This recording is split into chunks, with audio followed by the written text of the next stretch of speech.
నమస్తే, welcome to our channel. ప్రస్తుతం మనతో ప్రముఖ ఆధ్యాత్మికవేత్త, ఆస్ట్రాలజర్ సత్యనారాయణ మూర్తి ముల్లపూడి గారు ఉన్నారు. వారితో మాట్లాడదాం. నమస్తే గురుగారు. నమస్కారం మా పడిగమారి. గురుగారు, రథసప్తమి వస్తుంది ఫిబ్రవరి 8వ తారీఖు. సో రథసప్తమి అంటేనే చాలా మంది అందరూ కూడా చక్కగా ఆ రోజు సూర్య ఆరాధన విపరీతంగా చేస్తారు. అనారోగ్య సమస్యలు ఉన్నవాళ్ళు, లేకపోతే జీవితంలో వృద్ధి రావాలి, అభివృద్ధి కోరుకునేవారు రథసప్తమిని ఎలా వినియోగించుకోవాలండి? సూర్యనారాయణ మూర్తి ఆరోగ్యం భాస్కరాదిచ్చేత్ అన్నారు. ఆరోగ్యము భాస్కరుడి చేతిలో ఉంటుంది కాబట్టి ఆ సూర్య భగవానుని యొక్క అనుగ్రహం ఉంటే తప్ప ఆరోగ్యం ఎవరికి రాదు. నెంబర్ 1. నెంబర్ 2, సాక్షాత్తు సూర్యనారాయణ మూర్తికే ఆయన రథసారథి అయినటువంటి ఆయన పేరు అరుణుడు. అరుణుడిని ఏం చేస్తాడంటే సూర్యనారాయణ మూర్తి శివదర్శనం కోసం ఆయన కైలాసం వెళ్తుంటే నువ్వు వికలాంగుడు అనమాట, ఆయన నువ్వు పరిహసిస్తాడు నువ్వు వెళ్తావా అని. దాంతో సూర్యనారాయణ మూర్తికి దోషం పట్టుకుంటుంది. దోషం పట్టుకుని ఈ శివుడు ఏం శిక్ష విధిస్తాడంటే సూర్యనారాయణ మూర్తికి అటు ఆకాశంలో ఇటు భూమి మీదకి రాకుండా మధ్యలో ఉండేలాగా ఒక మండలం శిక్షిస్తే సూర్యనారాయణ మూర్తి బాధ తట్టుకోలేక లాస్ట్ రోజున శివుడి దగ్గరికి వెళ్ళిపోతాడు. అప్పుడు పార్వతీదేవి శపించి పర్మనెంట్ గా ఈ యొక్క సూర్యుడికి ఒక రోగం వచ్చేలాగా శపించి పడేస్తుంది.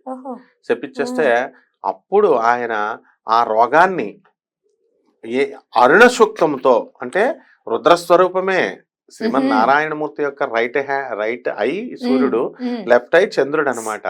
కాబట్టి ఆ ఆదిత్య హృదయము ఇవన్నీ కూడా ఎలాగ చదువుతాం మనం ఏమనుకుంటామంటే సూర్యనారాయణమూర్తిదేమో అనుకుంటాం. మనం సూర్యనారాయణమూర్తి కాదు, సూర్యుళ్ళు బోల్డ్ మంది ఉన్నారు. 3200 కోట్ల సూర్యుళ్ళు ఉన్నారు. ఒక సూర్యుడు కాదు మనకి. ఇప్పుడు మెళుకు ఉంటున్న స్టార్స్ అన్ని కూడా సూర్యుడులే. కానీ ఇప్పుడు మనకు కనబడుతున్న భూమి దగ్గర ఉన్న సూర్యుడి కంటే పెద్దవి అవి సైజులో. దూరంగా ఉన్నారు కాబట్టి అట్లా ఉన్నారు. ఇంకా సౌర కుటుంబాలు చాలా ఉంటాయి కానీ సైంటిస్ట్ ఇంకా లెక్క కట్టలేకపోతున్నారు అనమాట. సరే వద్దాం. ఇప్పుడు ఈ సూర్యనారాయణమూర్తికి ఏం చేశాడు, అరసవెల్లి అని ఒక క్షేత్రం ఉంది. ఆ అరసవెల్లిలో సూర్యనారాయణమూర్తి విగ్రహం ఉంటుంది. బాగుంది. దాని ఇంద్రుడు ఉన్నాడు కదా, ఆ ఇంద్రుడు ఏం చేస్తాడంటే అహల్య మీద మోజుపడతాడు. గౌతమ మహర్షి రోజు తెల్లవారుజామున ఈ సముద్ర స్నానానికి వెళ్తాడు, నదీ స్నానానికి. వెళ్తుంటే గౌతమ మహర్షి లేని సమయంలో వెళ్ళాలి కాబట్టి కోడై తెల్లవారుజామున 2ంటికి 1 గంటకి కూసేసి తెల్లవారుజామున అని చెప్పి భ్రమ కల్పించేసి ఆ గౌతమ మహర్షి వెళ్ళిపోతాడు.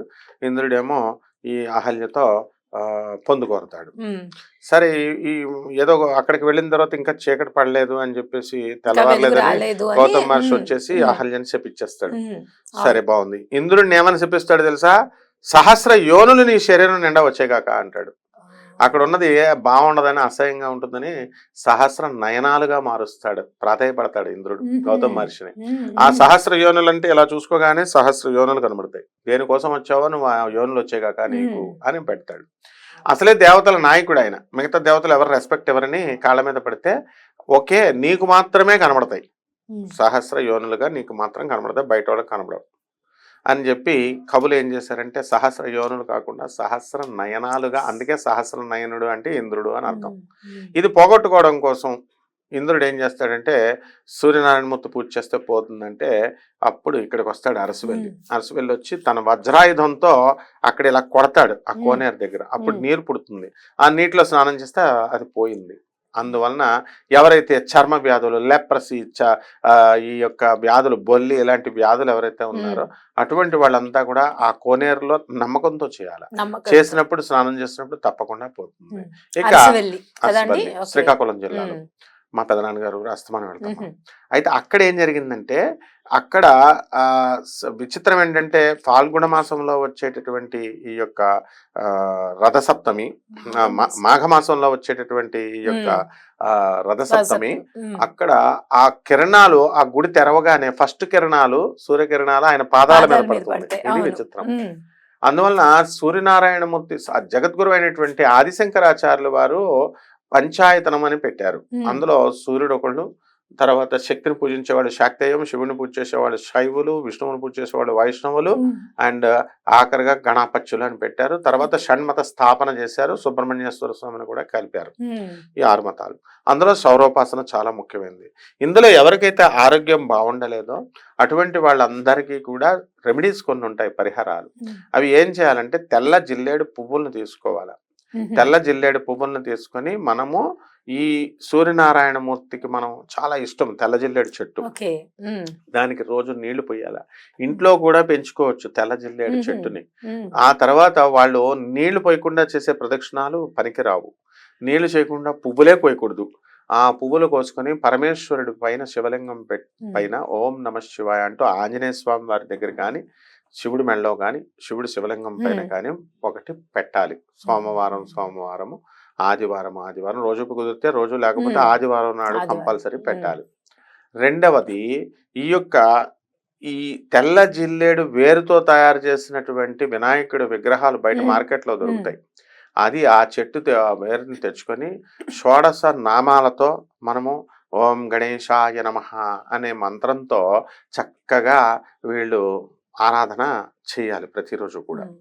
తర్వాత రెండవది వీళ్ళంతకు వెళ్ళి తెల్లజిల్లేడు చెట్టుని చంపేసి అట్లా చేయకూడదు. మంత్రశాస్త్రంలో క్లియర్గా ఏం చెప్పబడిందంటే తూర్పు అమావాస్య ఆదివారం వచ్చినటువంటి రోజున, ఆదివారం అమావాస్య రావాలి, ఆ రోజున శతభిష నక్షత్రమై ఉండాలి, ఆ రోజున తూర్పు వైపు వచ్చినటువంటి వేరులో కొంత భాగాన్ని తవ్వాలి. ఇన్ని రూల్స్ ఉన్నాయి. ఎవరిష్టం వచ్చినట్టు వాళ్ళు తవ్వేసి చెట్టుని చంపేయకూడదు. మరి బయట మార్కెట్ లో దొరికేవన్నీ అలా జరుగుతున్నాయా అండి అని అంటే పెద్ద పెద్ద వనాలు తయారు చేస్తారు వాళ్ళు, ఫామ్ హౌస్ లాగా నర్సరీ లాగా పెంచి అలా తయారు చేస్తారు, కాబట్టి ఏం పర్వాలేదు. నెక్స్ట్ మూడో రెమెడీ, ఈ ఆదివారం నాడు కంపల్సరీ మాంసము కానీ, మందు కానీ, ఇలాంటివి సిగరెట్ కానీ ఏం ముట్టుకోకూడదు. ముట్టుకోకుండా వీళ్ళు ఏం చేయాలంటే సూర్యుడి కంటే ముందే నిద్రలేచి సూర్యుడికి అర్ఘ్యాలు వదలాలి. పితృదోషాలు కూడా తొలగిపోతాయి.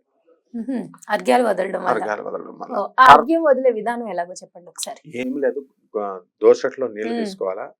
ఫస్ట్ మొట్టమొదటగా మన గురుదేవుడైనటువంటి కృష్ణ పరమాత్మను తలుచుకోవాలి. ఆ శ్రీకృష్ణ పరమాత్మకి నేను అర్ఘ్యం వదులుతున్నాను అని వదిలేయాలి. కృష్ణుడికి వదిలేస్తే అందరికి వదిలేసినట్టే. సూర్యనారాయణమూర్తి ఓం సూర్యాయ నమః, ఓం ఆదిత్యాయ నమః అంటూ వదలడమే 3 సార్లు. మన పితృదేవతలను తలుచుకొని వదిలేసేయడమే. ఇది అర్ఘ్య విధానం. తర్వాత తర్పణాలు, సూర్య తర్పణాలు. తర్పణం అంటే పాలు తీసుకొని తమలపాకులో అది తీసుకొని వాళ్ళ పేర్లు, సూర్యనారాయణమూర్తి పేరు, శ్రీకృష్ణుడి పేరు వదిలేసి క్రిందకి వదిలేసేయాలి. పితృదేవతలు పేర్లు తెలుసుకొని వదిలేసేయాలి. ఇవి మొట్టమొదట చేయాల్సింది. ఇకపోతే సూర్యనారాయణమూర్తికి మనము ఈ నెల పసుపు పువ్వులతో పూజ చేయాలి, చామంతి పువ్వులతో. ఆ రోజున సూర్య యంత్రం, అష్టదళ పద్మ యంత్రాన్ని వేసి ముగ్గుతో దానిపైన పసుపు కుంకుమతో ఇతర రంగులతో అందంగా చక్కగా సూర్యనారాయణమూర్తిని అక్కడ పెట్టి దానికి మనము పసుపు పువ్వులతో పూజ చేయాలి. కలశం ఆచారంగా ఉన్న వాళ్ళు కలశం పెట్టుకోవచ్చు, కలశం ఆచారంగా లేనటువంటి వాళ్ళు కలశం అవసరం లేదు, ఫోటో పెట్టుకొని చేయొచ్చు. ఆ తర్వాత సూర్యనారాయణమూర్తికి గొబ్బె పువ్వులంటే ఇష్టం కాబట్టి ఆ గొబ్బె పువ్వులతో చేయాలి. రథసప్తమి రోజున చిక్కుడుకాయల ఆకులతో ఒక రథాన్ని తయారు చేసి ఆ రథాన్ని అందులో లాగుతూ చిక్కుడుకాయలతో చిక్కుడు ఆకుల్ని మధ్యలో పెట్టి పాయసానాన్ని ఆవు పిడకలతో మంటను వెలిగించి దానిపైన పాయసానాన్ని పాలల్లో బియ్యం వేసి వండించి ఆ నైవేద్యాన్ని సూర్యనారాయణమూర్తికి చూపించాలి. ఇంటి బయట కూడా సూర్య రథ ముగ్గు వేయాలి. ముగ్గు వేసి గొబ్బిళ్ళు పెట్టాలి. సంక్రాంతికి వేసినట్టు కుదిరినోళ్ళు పువ్వులు అవి పెట్టి ఆ రథంని మనము పూజించాలి. ఈ విధంగా ఇంకా వీలున్నటువంటి వాళ్ళు సూర్య యంత్రాన్ని ఇంట్లో పెట్టుకొని వీళ్ళు పూజించవచ్చు అన్నమాట. ఈ విధంగా సూర్యనారాయణమూర్తిని ప్రసన్నుడవుతాడు. అంతేకాదు ముఖ్యంగా ఆఖరి రెమెడీ ఏమిటంటే మనము రావి చెట్టు చుట్టూ ప్రదక్షిణాలను 108 సార్లు చేయాలి. ఆ రోజు నీళ్లు పొయ్యాలి. మొట్టమొదట ఏదో ఒక స్పూన్ నీళ్లు, ఒక చిన్న చెంబు నీళ్లు పోస్తే కుదరదు. మనము ఒక అన్నం పెడుతున్నామని ఒక 2 మెతుకులు పెడితే సరిపోతుందా? బకెట్ నీళ్లు పొయ్యాలి. వేసి 108 సార్లు ఓం ఎవరితో శనీశ్వరాయ నమః అంటూ తిరిగితే ఎవరైతే తల్లిదండ్రులు ఉంటారు కదా, ఎవరు దగ్గరగా ఉన్న కొడుకులకి ఆస్తులు రాసేస్తారు, దూరంగా ఉన్న వాళ్ళకి వదిలేస్తారు, వాడు బాగానే ఉంది కదా పొజిషన్ అని. అలా కొన్ని ఏ పార్షియాలిటీ ఎవరైతే ఉంటుందో ఆ పార్షియాలిటీ ఆ పక్ష